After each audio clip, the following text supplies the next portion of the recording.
Frères et sœurs, cet enseignement que vous allez entendre, si jamais vous l'écoutez, c'est un enseignement sur la profondeur de la vie spirituelle et surnaturelle au fond de notre cœur de baptisé. Vraiment, c'est magnifique. Bon, si vous allez vous rendre compte que je regarde mon ordinateur, c'est parce que j'étais en visioconférence avec une assemblée en Belgique. C'est pour ça que j'ai les yeux fixés sur mon ordinateur. J'espère que ça ne vous gênera pas trop à l'écoute de cet enseignement. Frères et sœurs, soyez bénis en Dieu, 3 fois saint. Amen. Amen. Quelle joie, frères et sœurs, ce soir de revoir vos visages. Ça faisait un petit moment qu'on ne vous avait pas vu. Parce qu'en chacun d'entre nous, nous voyons l'image et la ressemblance de Dieu notre Père, qui s'est réalisée par la parole du Seigneur Jésus dans la puissance de l'Esprit. Alors quand nos frères nous manquent, nos sœurs nous manquent, il y a quelque chose de la révélation de Dieu qui nous manque. Des fois, on ne pense pas toujours à ça, mais c'est vrai. Puisque lorsque nous lisons la Genèse sur la création d'Adam et Ève, pourquoi Dieu a donné une femme à Adam? C'est parce qu'Adam était seul. Il n'est pas bon que l'homme soit seul. Alors il lui crée une compagne, face à face, dans l'égalité, parce qu'il nous aime. Voilà.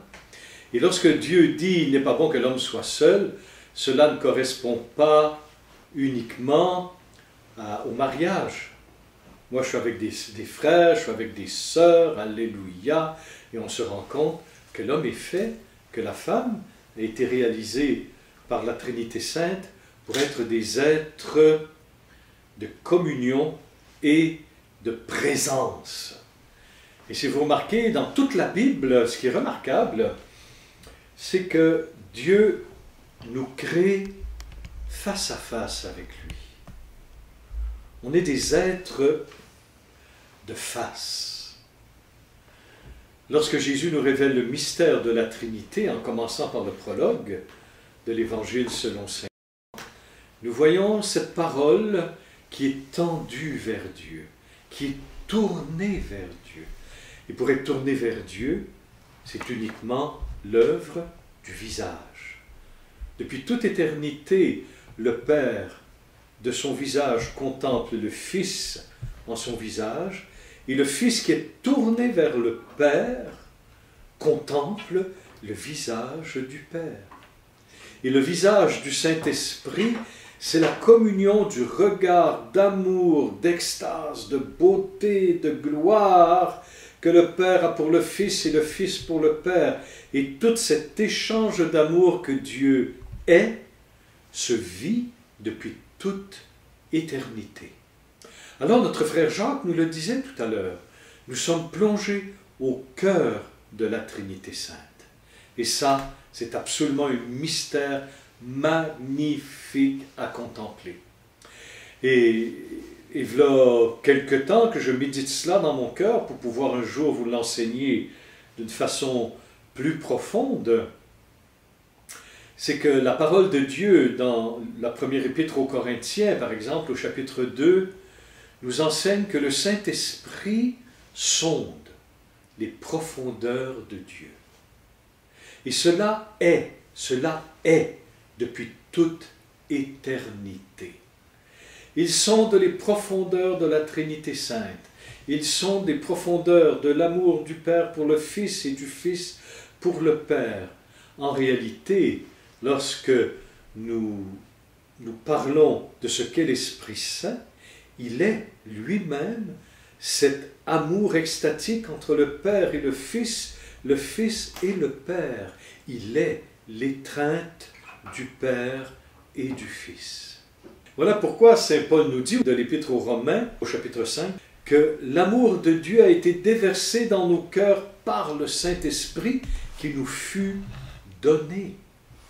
En réalité, il déverse l'amour parce qu'il est amour. Il se déverse lui-même.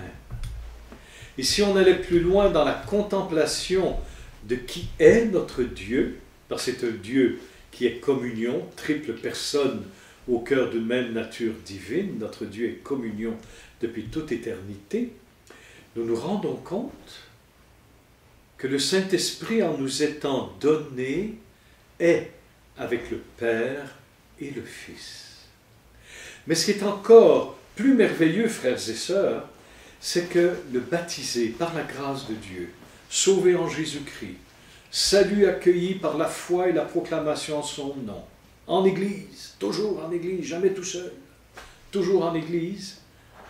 Si vous allez plus loin dans la contemplation du mystère et que tu regardes intérieurement la présence de la Trinité Sainte dans le fond de ton cœur, tu te rends compte que ce mystère éternel que Jésus nous révèle se vit actuellement en toi. C'est-à-dire que le Saint-Esprit en toi, en nous, sonde les profondeurs de la Trinité. Cette réalité de la vie éternelle nous est donnée à goûter, puisque Jésus nous le dit lui-même, celui qui croit en moi a la vie. Celui qui boit mon sang, qui mange ma chair, vit de la vie même que je reçois de mon Père depuis toute éternité. Alors, quand on lit dans la Bible, par exemple, dans Corinthiens ou ailleurs, je n'ai pas des références parce que je ne m'attendais pas du tout à vous parler de ça ce soir. Ça arrive souvent, ça.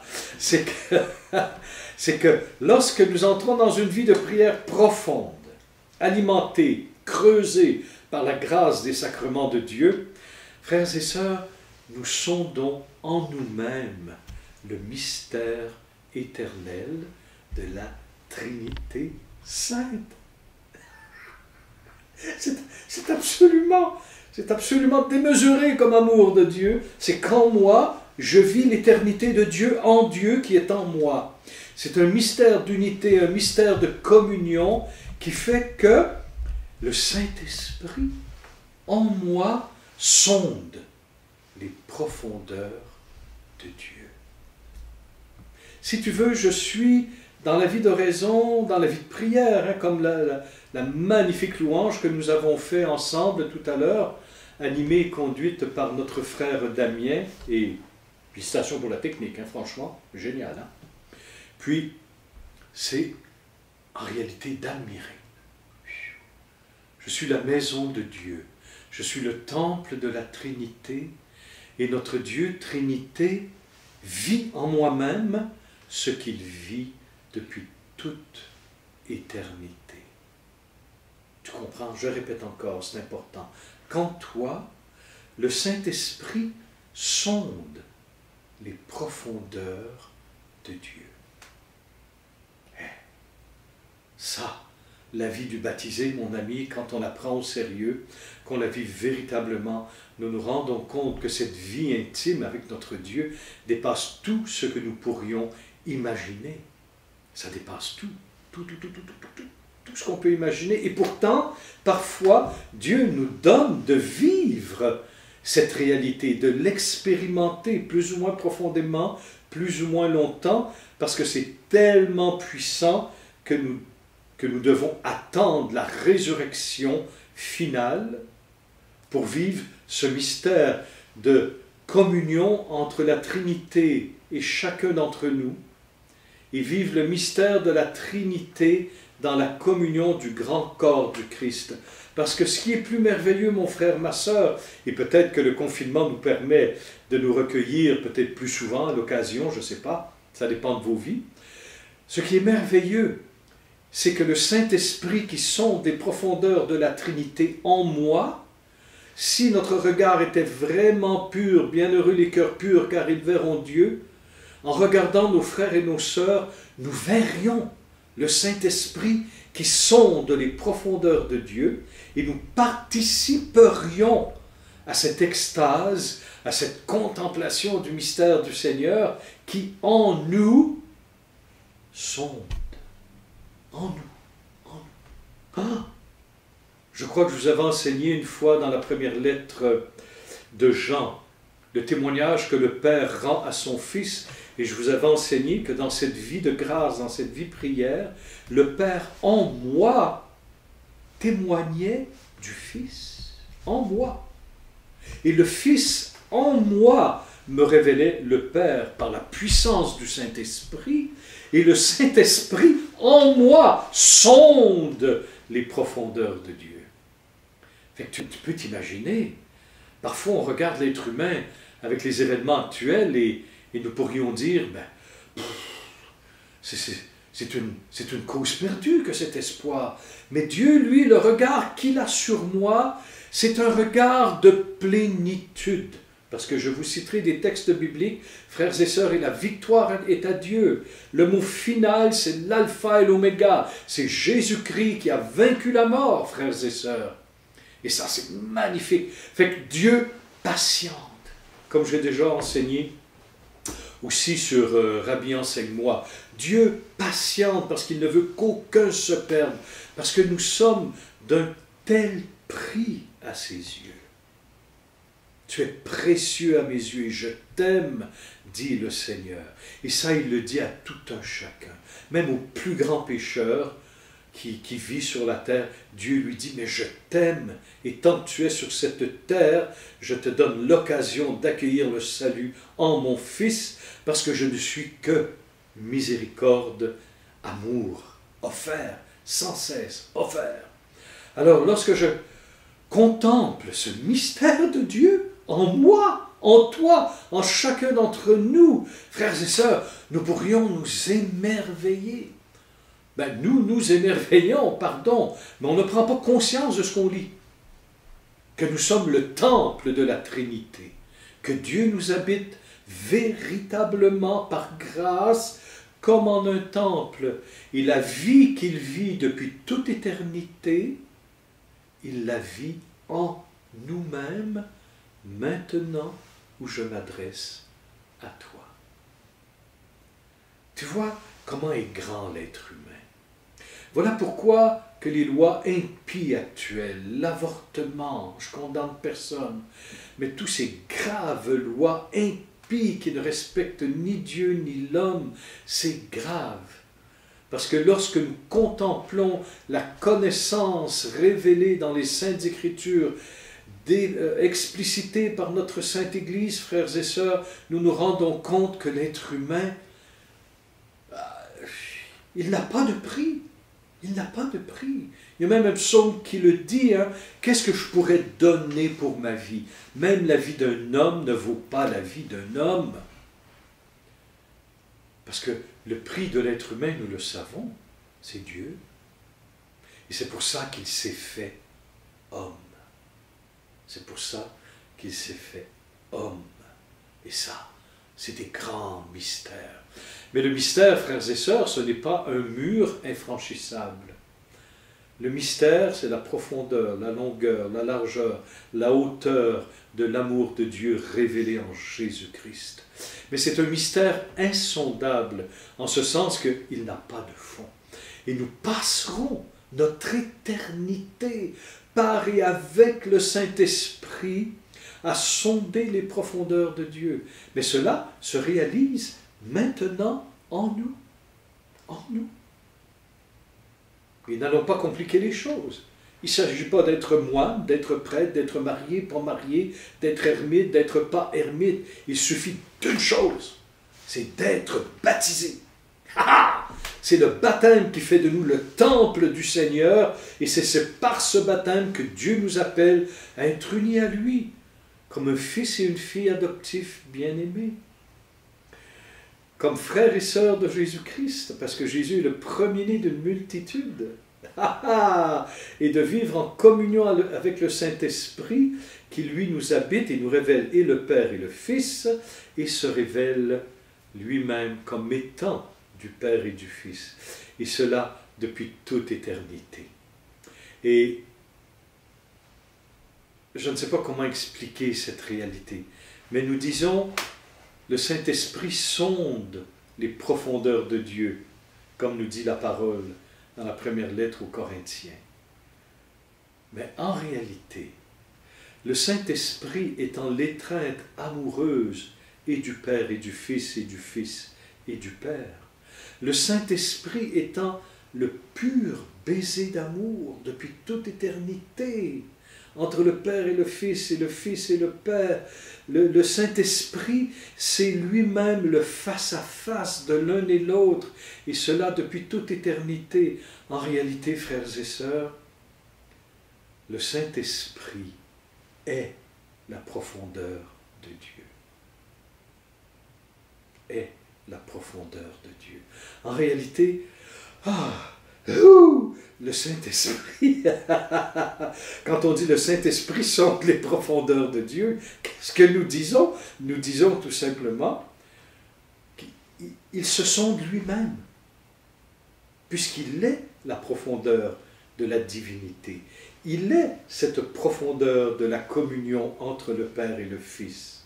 Et ce qu'est l'Esprit Saint nous a été donné. C'est tellement grand et puissant quand Jésus dit « Le Saint-Esprit, il est avec vous, et bientôt il sera en vous. » Alors, le sondeur de la profondeur de la Trinité, celui qui est lui-même cette profondeur, le Saint-Esprit, il est en nous. Et ça, c'est l'œuvre surnaturelle, vraiment surnaturelle. La grâce du Saint-Esprit ne se limite pas à donner des charismes, à répandre par son Église des signes, des prodiges qui nous rapprochent de Dieu. Mais pour moi, l'œuvre la plus surnaturelle du Saint-Esprit, c'est de nous plonger au cœur de la vie éternelle de la très sainte Trinité et parfois d'en vivre, d'en prendre conscience lorsque lui-même décide de nous faire prendre conscience. Alléluia. Et ça, c'est le Saint-Esprit qui fait ça en nous. Et nous savons, frères et sœurs, d'après ce que dit Jésus dans l'Évangile selon saint Jean, je tape comme ça parce que j'ai ma Bible à côté, nous savons que le Père et le Fils nous envoient le Saint-Esprit. Alors, si d'un commun accord, dont le Père est l'origine de cet accord, même au cœur de la Trinité, tu peux t'imaginer, pour nous envoyer le Saint-Esprit, comment Dieu nous aime. Comment Dieu nous aime. Parce que le Père connaît le Saint-Esprit. Jésus connaît, et quand je dis connaître, c'est naître avec, c'est vivre avec, c'est croître avec, c'est connaître dans l'étreinte d'amour qu'est notre Dieu 3 fois saint. Nous nous rendons compte, frères et sœurs, jusqu'à quel point Dieu nous aime. Jusqu'à quel point Dieu nous aime pour envoyer le Saint-Esprit faire de nous son temple. Waouh! C'est extraordinaire. Et Dieu a créé pour ça l'être humain, frères et sœurs. Alors, méditant, contemplant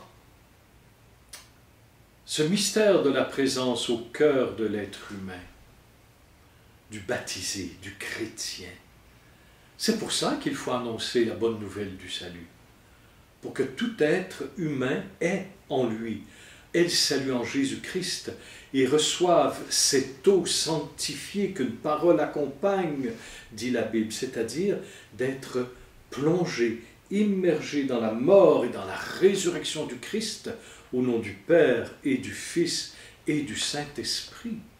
Et nous savons, dans l'Évangile selon saint Matthieu, quand Jésus nous dit « baptisez-les au nom du Père », en fait, nous devrions plutôt traduire non pas au nom, mais baptisez-les dans le nom. Dans, D-A-N-S, baptisez-les dans le nom. Comme le baptême est une immersion dans la mort et dans la résurrection du Christ, étant plongé dans le nom de la très sainte Trinité, c'est une invitation à participer à la vie surnaturelle de Dieu. Et moi, de contempler, parfois, c'est la nourriture de ma prière, de ma louange, de mon oraison, quand je célèbre la messe, simplement de prendre conscience que Dieu est en moi, en sa Trinité, que son mystère le plus intime, le plus éternel, révélé en Jésus-Christ, se vit en moi. Oh, wow, mon Dieu, c'est extraordinaire. C'est pour ça que dans notre cheminement, frères et sœurs, à un moment donné, je veux dire un grand scandale, on ne doit plus se soucier de nous-mêmes. Pourquoi? On ne doit regarder que Dieu. C'est pour ça que quand je vais vers Dieu, je n'ai pas à mettre entre Dieu et moi mes péchés, mes imperfections, mes lenteurs et tout ce que tu veux. Non, tu vas vers Dieu. Et dans cet élan d'aller vers Dieu, qui t'aime à la folie, qui attend que tu ailles vers lui, c'est là que tu es lavé de tes péchés. C'est là que tu trouves peu à peu la guérison de tout ton être spirituel, psychologique, physique. Dieu vient à nous. Nous allons à lui. Et ce dimanche, ou l'autre dimanche, je prêchais à mes frères et sœurs de notre paroisse, je leur disais, arrêtez de compliquer votre communion avec Dieu. Il connaît votre vie mieux que vous-même. Mais ce qu'il veut, c'est votre présence. Mais il sait que nous sommes poussière, dit le psaume 102. Il sait que nous sommes poussière. Alors arrêtons de lui dire que nous sommes poussière. Mon Dieu, il le sait. Alors allons à lui librement comme des enfants pour entrer, être plongés dans le nom du Père et du Fils et du Saint-Esprit. La vie chrétienne est une communion d'intimité. C'est une communion relationnelle avec le Père et le Fils. Voilà pourquoi, pour nous chrétiens, il est si difficile parfois d'expliquer ce que nous vivons. Pourquoi? Parce que tout jaillit d'une communion, d'une relation. Comment expliquer la paix du Christ? Tu es en paix intérieurement, dans ton esprit, mais c'est une paix qui jaillit d'une relation. Nous avons une joie intime en nous, mais nous savons que cette joie, ce n'est pas une intériorité, une technique de méditation, non. C'est une joie qui vient d'une communion. C'est pour ça que tu parles à quelqu'un qui n'est pas chrétien ou qui n'est pas croyant. Tu lui dis, oui, mais cette joie, je la tiens en moi profonde, même dans les événements de la vie, dans les vicissitudes actuelles, je la tiens, cette joie, parce que je la reçois de cette communion. Je pourrais dire, cette joie, je la reçois de Jésus, je la reçois de Jésus.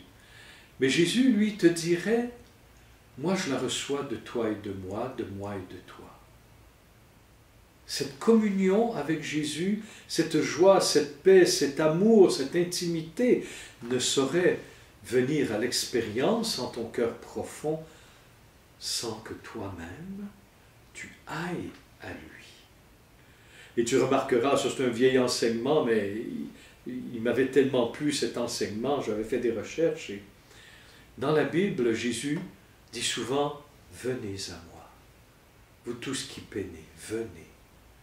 Quand il est dans le temple, dans l'évangile selon saint Jean, au chapitre 7, je crois, il se lève et il crie que celui qui a soif, qu'il vienne à moi. Tu vois? Et quand on veut que Jésus guérisse quelqu'un, on lui amène auprès de lui les malades. Jésus demande ta liberté. Jésus demande ton acte de foi. Jésus demande cet effort pour aller à lui. Parce que souvent, il dit, venez. Moi, je suis là. Venez à moi. Bien sûr, et c'est là que tu vas te rendre compte qu'en allant à lui, tu vas dire, oh, il y a des obstacles. Bien, tu vas travailler dans ta vie à enlever les obstacles. Le péché, à demander au Saint-Esprit de purifier tes pensées. Mais il ne les purifiera pas tant que tu n'iras pas à lui. Pourquoi? Parce qu'il respecte ta liberté. Il te respecte. Et ça, qui est comme Dieu? Nul n'est comme Dieu. Alors, sachant que cette vie éternelle, Père, Fils et Saint-Esprit, se vit dans nos profondeurs d'être humain, qui définit tout l'être humain en réalité, hein, mais qui vit en nous, veut t'amener de plus en plus à être plongé dans sa vie. Sa vie. En réalité, Si tu veux savoir, bien sûr, c'est le chapitre 1 de l'épître de Paul aux Éphésiens, hein, le but de la création. Le but de la création n'est autre qu'une alliance. Si tu veux comprendre ce qu'est l'alliance, il faut que tu plonges dans la révélation de l'éternité de Dieu. Car dès avant la création du monde visible et invisible, Dieu te crée, me crée, nous crée uniquement pour faire alliance.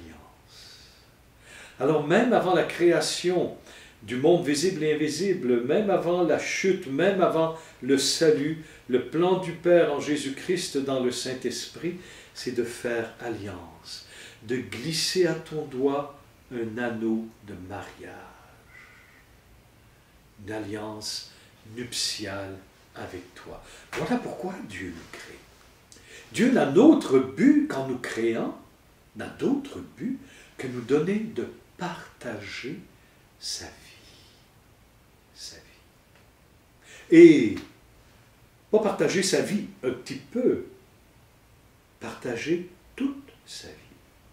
Être plongé dans cette vie divine, surnaturelle et éternelle, le vivre dans cette dimension que Dieu veut bien nous donner à chacun d'entre nous. Jésus le dit, venez à moi pour avoir la vie. Venez à moi pour avoir la vie. Jésus n'a pas dit un peu de vie. Un petit peu de vie ici, un petit peu de vie là, un petit peu de vie chez l'un, chez l'autre. Non, non, non, non, non. On va être plongé en totalité dans la capacité de notre être transfiguré dans le Christ. Nous serons remplis de la vie divine, remplis de la vie divine. Waouh! Et ça, Dieu, c'est le plan de Dieu depuis toute éternité. Rien, rien ne pourra arrêter ce plan de Dieu. La preuve, mon frère, ma sœur, c'est que Jésus est mort et ressuscité. Il a été élevé dans l'esprit à la droite de la Toute-Puissance, notre Père, en tout son être humain. Et comme je dis, je cite souvent, en lui habite corporellement la plénitude de la divinité. La plénitude de la divinité habite son corps. Qui est son corps?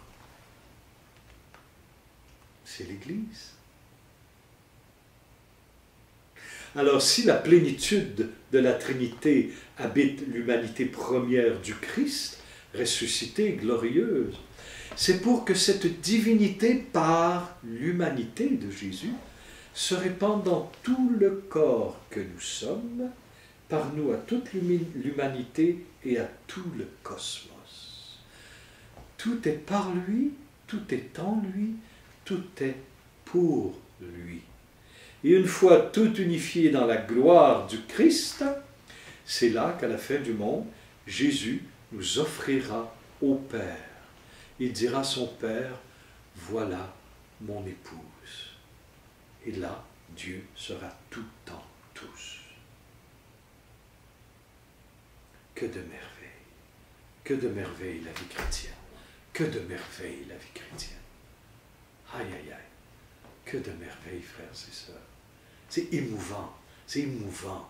Arrête de regarder tes péchés, tes faiblesses, tes malheurs, tes souffrances. Il y en a, on le sait, et Dieu le prend en lui.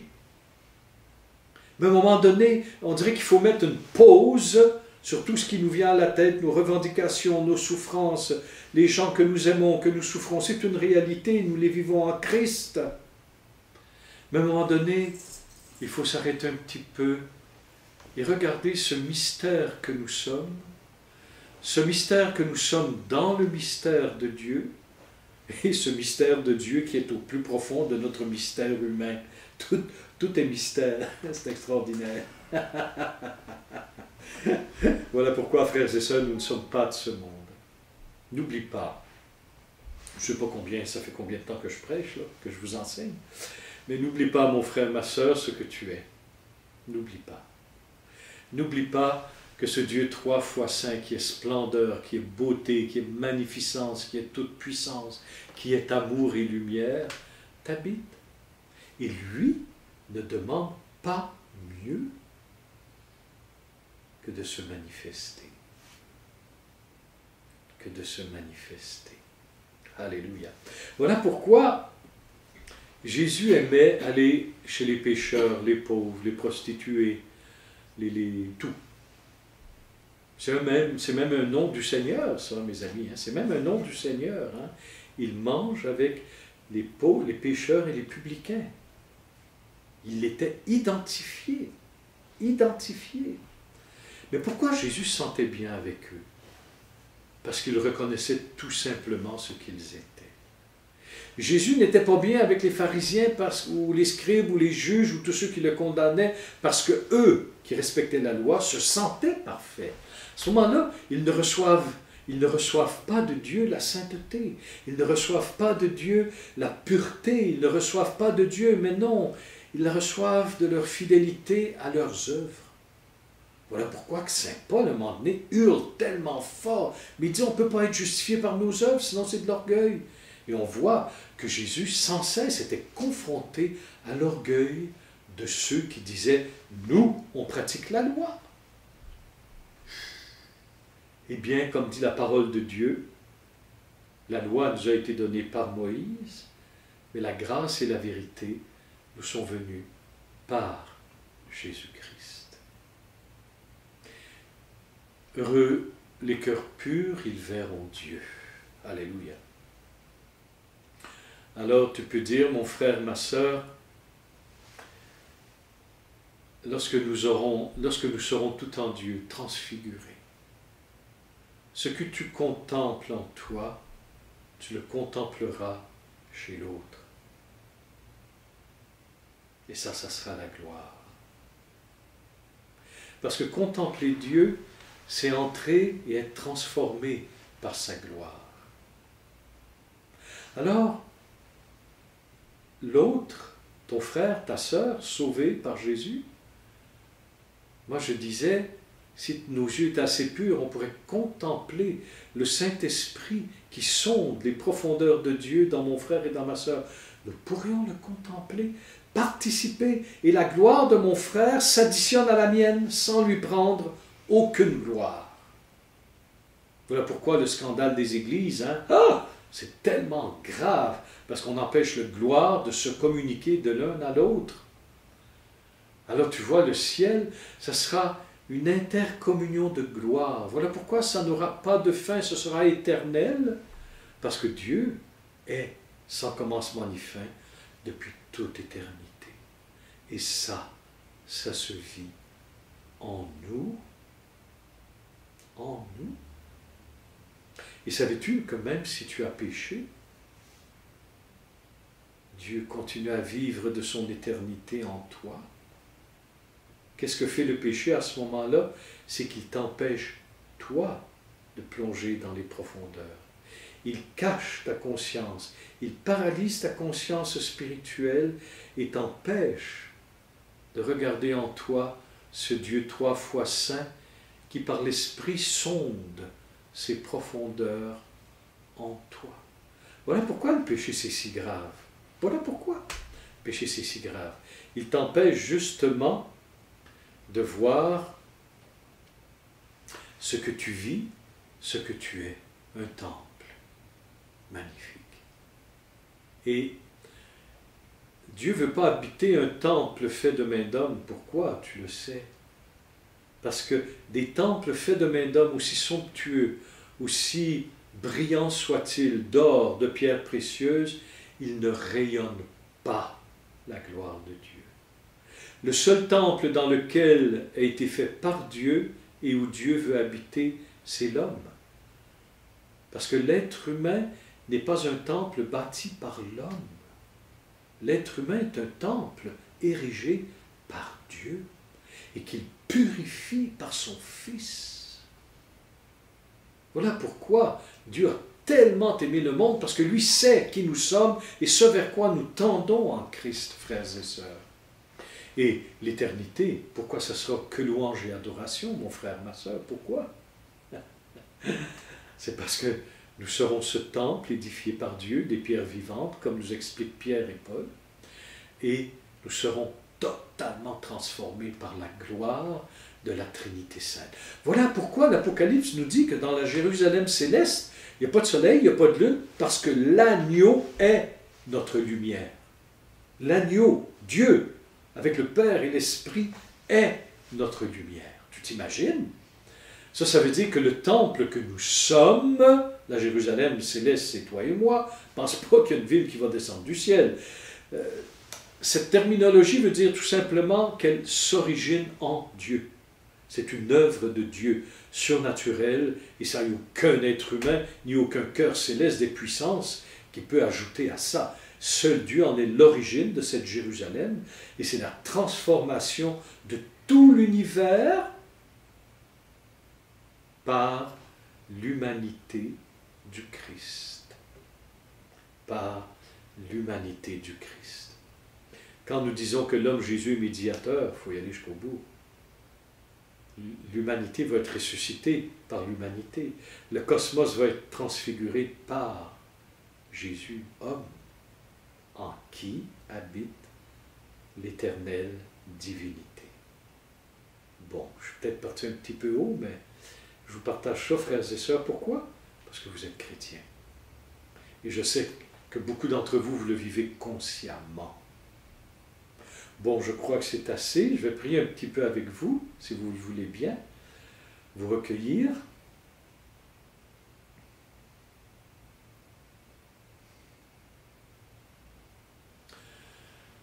Merveilleux Saint-Esprit, tu es celui qui sonde les profondeurs du Père et du Fils. Tu es toi-même, Saint-Esprit, cette profondeur de la Trinité. Alors je te prie, merveilleux Saint-Esprit, de plus en plus, d'éclairer notre conscience sur ce que nous vivons en toi et par toi, sur ce que tu vis en nous, puisque depuis toute éternité, tu vis cette triple extase d'amour que tu es.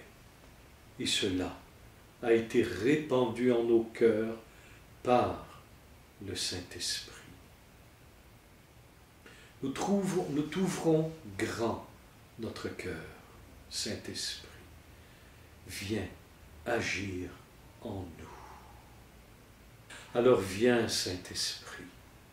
Viens visiter mes frères et mes sœurs qui sont là. Viens nous ouvrir à la connaissance de ta présence, car tu désires cette présence.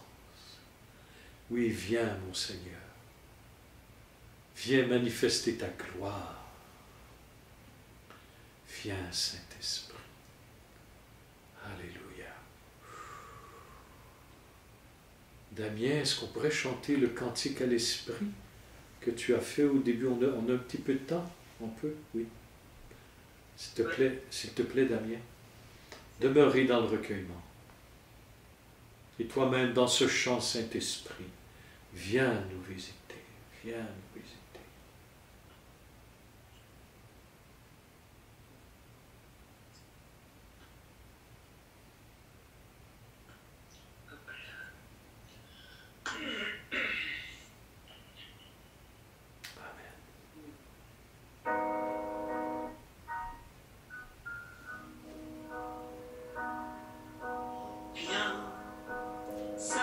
Esprit, viens, ouvre le ciel, descends sur nous, viens, Saint-Esprit, viens, éternel, embrase-nous,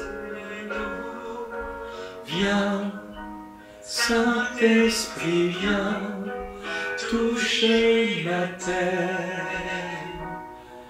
descends sur nous, viens, Saint-Esprit, viens, amour du Père, embrase-nous.